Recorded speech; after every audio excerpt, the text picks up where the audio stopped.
Good morning. This morning we are going to get into some pumpkin puree. My little guy decided that he was done sitting in the woods this morning at his opening of youth deer season, and he said he was done. And so we decided to go and grab the sugar baby pumpkins, or baking pumpkins, pie pumpkins, and I'm going to get into making some pumpkin puree this morning. Super, super simple, and hands down there is zero comparison to homemade pumpkin puree versus store-bought pumpkin puree. The kind of pumpkin that you choose does matter. So make sure that you are getting like these smaller pumpkins. Honestly, like a lot of times, like the smaller the better, because they will be sweeter. If you try to use like a big pumpkin, like you would get to like carve for Halloween for a jack-o'-lantern or something, your puree is going to be stringy, the texture is going to be off, and there's not going to be a lot of taste to it. So either way, so let's get into making some pumpkin puree. Very, very basic and simple, and not a lot of steps to it. So yeah, pumpkin puree, here we go.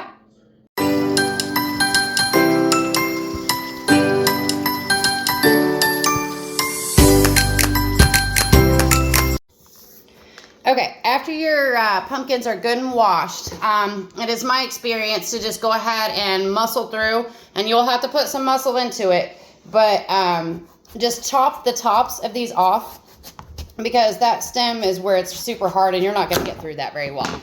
So, and we'll just set this aside. We'll throw it out to the chickens later. And then you're going to take your knife and cut your pumpkin in half. Now, what you'll be left with in the middle are all these seeds, okay? And we don't want that in our puree. So we're going to scoop all those seeds out. My initial intention was, don't ever throw away your seeds. Don't do what I'm doing today. But we are just throwing these seeds in our chicken bucket. You can absolutely dry your seeds and replant them for next year's crop, or you can roast them. There are delicious recipes. Normally that's what we do, is we roast them.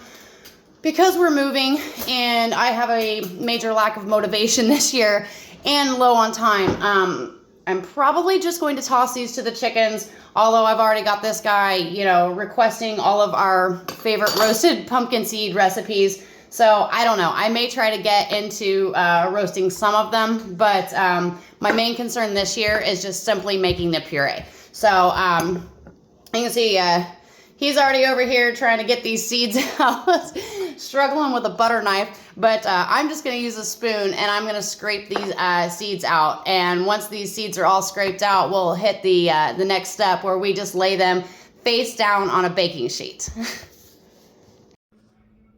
So all of our pumpkins are just hitting the oven here. They have all been cut in half, all the seeds and goopy stuff taken out. So we're going to kick those in the oven at 400 degrees for about 30 to 40 minutes or so until they're fork tender. All right, so we just pulled these out of our 400 degree oven. They were in there for about 35 minutes or so. We're just checking them. They are very much, in fact, fork tender. So what we're going to do here is just scoop them up, and we're going to bring them over, and we're just going to start scooping out the insides. They are hot, so 400 degrees hot. So we're going to scoop out the insides, and we're just going to start placing them in our food processor. And once I get that full, we'll turn that on, and we're going to puree that down.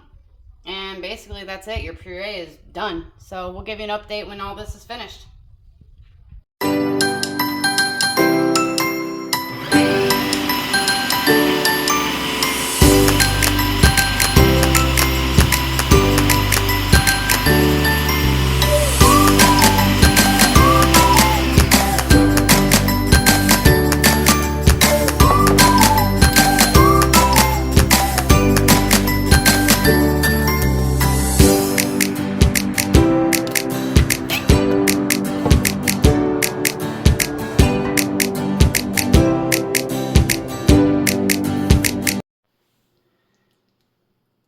All right, now that all the puree is finished and I have it all in this big bowl, what I will do here is I will start measuring it out and putting it into bags because I do freeze my puree.